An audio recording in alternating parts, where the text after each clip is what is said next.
Scotland this afternoon, Donald Trump refrained from public criticism of Israel's leader, though he said he had told him to fight the war differently, and he admitted... Some of those kids that's real starvation stuff, I see it, and you can't fake that, so we're going to be even more... Without giving details, he suggested that America would ensure that food distribution centres would somehow be made safe. We're going to set up food centres where people can walk in and no boundaries. We're not going to have fences, and they can't... They see the food from 30 you would say, yards away, and they see the food. It's all there, but nobody's at it because their fence is set up that nobody can even get it. It's crazy what's going on over there. But Gaza's hunger has reached a tipping point, which only a large and immediate aid operation can reverse. The UN claims over 60 have died from malnutrition this month, compared with 11 in the first half of this year. Heba Al-Gamari does the round of soup kitchens at 6:30 every morning. But what her son really wants is one piece of bread. Our children are dying from hunger, and psychologically we have no more energy to stand at the soup kitchen and get food. We want everything to open and this whole situation to end. Israel's new daily pauses in the fighting are confined to 3 areas housing refugees. Though overnight at least 24 people were killed in airstrikes, including one here outside Khan Yunis, where refugee tents were destroyed. Eyewitnesses said women and children were among the dead. And in a nearby hospital, a newborn baby girl, delivered by caesarean section, despite her mother dying in that airstrike. Soad died herself just a few hours after this video of her was taken. Jonathan Rugman reporting there. We're joining you now from Oslo's Jan Egeland from the Norwegian Refugee Council. Mr Egeland, Israel have opened up new ways of getting aid into Gaza. Airdrops always considered a last resort. We've seen them in the last day or so. This is last resort territory, isn't it? So do you welcome them? Well, a little bit of food, airdrop is perhaps better than nothing. But airdrops is for a place like Deir ez-Zor in Syria when the Islamic State was besieging it in the desert. We did airdrops there and we saved lives inside because we couldn't get access from the Islamic State. Israel and its allies, the United States, Britain, Germany, France, European Union, should be better, really, than they were at the time.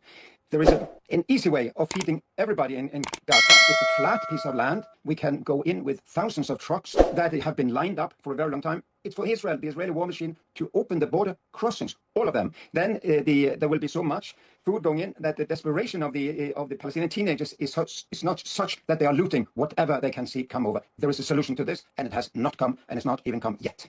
I mean, just briefly, if that solution doesn't come, what is your prediction for what is happening in Gaza? That will have much more preventable death. I mean, people are starving to death as we speak. So Israel and its allies, those providing arms for this, have their fingerprints all over a crime scene because it's a war crime to deliberately starve entire populations. These women and children are completely innocent of the horror of Hamas on the 7th of October. What do you make today of Prime Minister Netanyahu saying once again there is no starvation in Gaza, despite people inside and outside of Israel saying it is time to acknowledge the truth of this? Well, it's the most extreme government in the history of Israel. They have people inside that government who are organizing the settler mafia on the West Bank. It's a very extreme government, really. Don't believe what they're saying. Don't interview these people because they are not telling the truth. But I think it's now, the ball is solidly in the court of Trump, Starmer, Macron, Merz. They have supported Netanyahu. They need to exert much more pressure. If not, they will be accomplices to this mass death. President Trump today openly disagreeing with the Israeli Prime Minister about this issue of starvation. Yeah. Can it make any difference? I hope it would. But of course, President Biden said, please give us access. Please do things differently. But it's very clear it's the Netanyahu government that is dominating Washington, London, Paris, Brussels, that have been begging for us to get access for very many months. But the diplomatic impotence has been astounding here, really. I hope it will change. I hope it will change now because it's visible to everybody what has happened. Trump today, sorry to cut across you, but President Trump today is also talking without much detail about creating food centres. But at the same time, the United States has just rejected as a publicity stunt a conference organised by the UN, looking forward to the potential for a two-state solution here. So what do you make of that?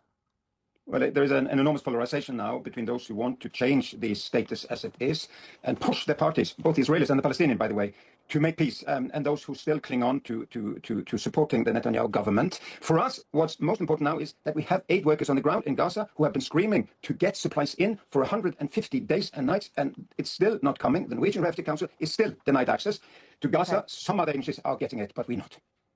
Jan Egeland, going to have to leave it there, but thank you very much. Thank you.